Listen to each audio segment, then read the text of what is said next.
All right, so I have the gun broken down, mainly an easy part to do. Over here is the trigger frame. Disconnect this green, yellow, that's your eyes, and the other red, black right there is from your solenoid.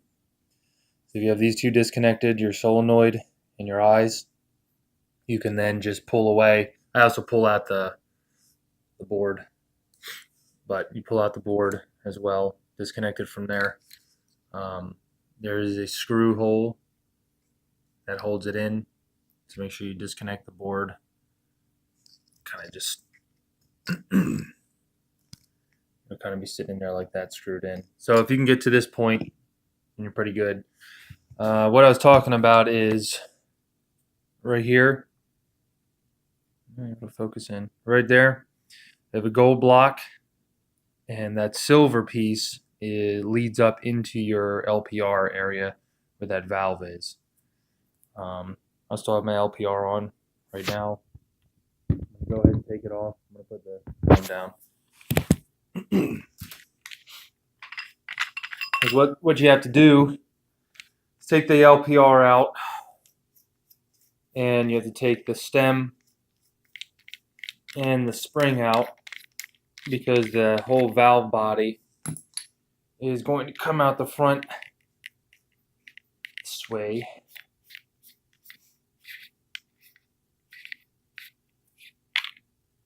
Okay. Spring.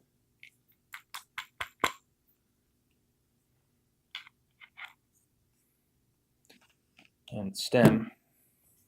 Okay. Right now I got stem. So down in there, leave out the flash.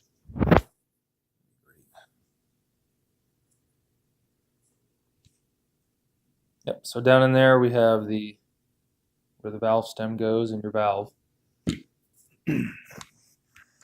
The best way I found to get this apart here, this little piece here, right here, is a barb, and it connects to your solenoid. There's 3 holes on the solenoid itself. All right, 3 holes on the solenoid itself. You should be able to see it. This connects to your center. So what I do is I take a needle nose and I grab onto that, or you can use, if you got a small enough wrench, but I don't know, needle nose just works well. And I just screw it out. Luckily, this tube, what should happen is either this side or this side, the tube should actually just kind of slide along the barb, hopefully. If not, it'll just end up twisting the hose. The hose shouldn't tear. It's pretty strong stuff. So you might just have to hold on to it and make sure it doesn't try to spin back while you're turning this out. But once you get this turned out, I have mine set up like this. Another option is just to cut the tube. But if you don't have any extra tube, I have all this extra tubing, but if I can do it this way, I'd rather do it this way. So right now you have pretty much a setup like this. What you want to do is you got to take this off first. It just screws out. Might be by hand, like this one is able to be done by hand. I'm going to just take it out. You might be able to do it by hand, or you might just have to get it started with a flathead, or not flathead, no, a crescent wrench, or you can even use a needle nose if you want. This one still has this little gasket on it. Let's see, the black little gasket. If yours tears off, or if it's torn, I have another Pimp over there. I use blue Loctite. Make sure you don't get it in the holes if you're going to put it back in. Anyway, all right, so now we're here. So you should have this silver screw sitting there. For this, I take the biggest flathead that I have. If you have a bigger one, that's fantastic. Or I use these. Just kind of it'll go straight down on it, and then just turn it out. And right now, I'm gonna take this little gas hole through, take it out.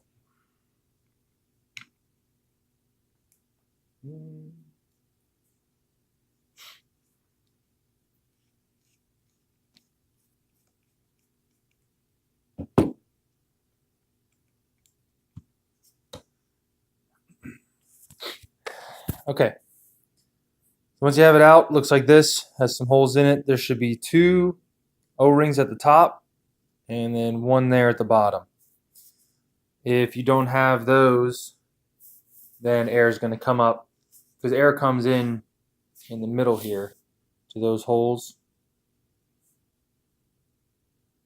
and then it comes out there and then heads over to your solenoid.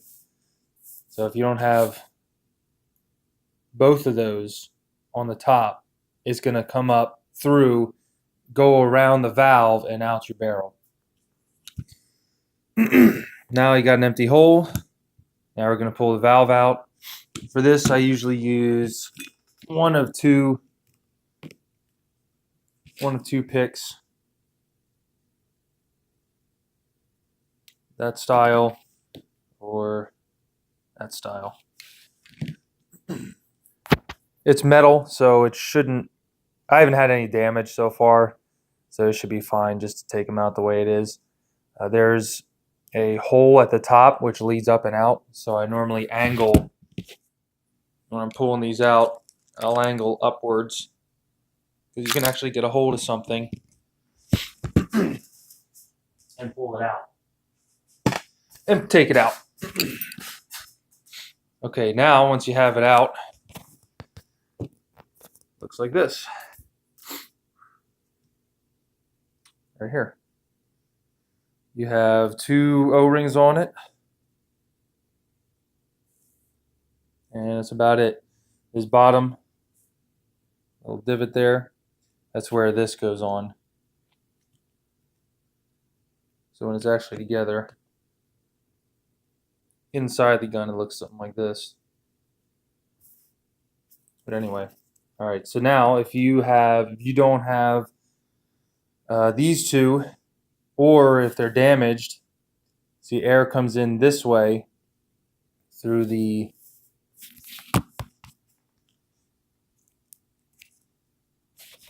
your valve stem, and then it comes this way, up, and then out.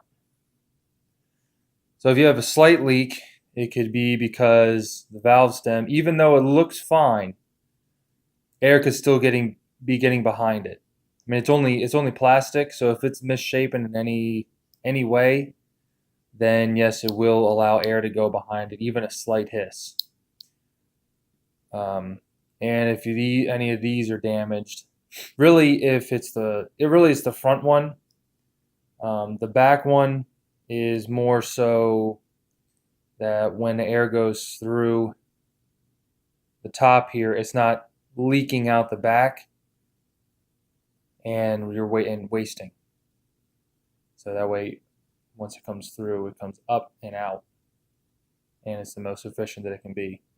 Your hammer comes, hits the back, pops that open, air comes through, and then comes back. And when you go to put it back in, make sure that you have the empty hole pointing up. Because otherwise, if you put it in upside down, air is going to go the wrong way. Also, the knob goes towards the back. So when you go to slide it in, knob goes towards the back. Trying to think anything else. Just be careful when you're putting it in, especially that. You do have some threads, as you can see down here. There are some threads. It could potentially get caught. and you could tear your O-ring a little bit. I hope that doesn't happen because then you have to do this whole process again. That is pretty much it as far as taking it apart. So, once you do that, make sure I would say if you have the O-rings, go ahead and just replace them all right now while it's out, because you just don't know. Go ahead and replace them all. 1, 2, and then 1, 2, 3. And if that still doesn't work, then this guy here would be at fault. Now, the ones I would send you aren't all completely black like this. They have a molded top and a metal post, if you will. That's the ones that because I sent one of mine in and they sent it back, but they work. They're fantastic. I got this one here running using those, so it should be fine. Another thing is, yeah, what you were showing me before was the pieces of the LPR. So hopefully they're good. These LPRs in general are not that great. I have that style. Hopefully you can see it. That's a Bob Long. There's only certain ones that will work, so you have to be careful what you're getting. I've only found 2 styles so far that actually don't allow creep. If you got the LPR in from wherever you did and it works, that's fantastic. But just as kind of a warning or, I don't know, service announcement that those are not the best thing. These LPRs are not the best thing ever, and probably more than likely will treat you badly in the future, because under the cap here you have those LPR seat seals, and since Evil's not around, you can't get them anymore. And the kind that I tried to use, they're just too hard and don't allow your valve to sit all the way on, which allows more air to leak in and causes your reading to go up, and it'll eventually start leaking out of your solenoid. That's about it. If you have any other questions, let me know. Also, when you go to put it back together, watch out for these eye wires. There are channels right here.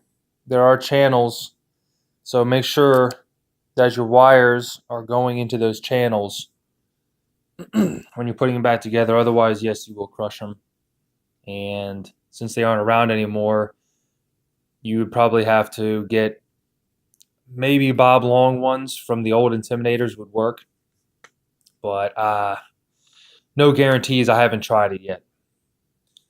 And also down, you have the big hole. You got the little hole there. That little hole is one of your frame mounting screws. You want to make sure that your tube is off to the sides so it goes around. Once you put that tube back on, it has to go around the hole. Otherwise, so mount this way or this way. The straight on would be over the hole. If you get going around that way or around that way, you'd be good. Don't over tighten this either, because this is a softer metal, and if you snap this little piece off, well, they don't make these anymore either. So if it's snapped off in there, kind of out of luck. So if you have any more questions, of course, PM me. Let me know how it all goes. I'm going to throw this sucker back together, and yeah.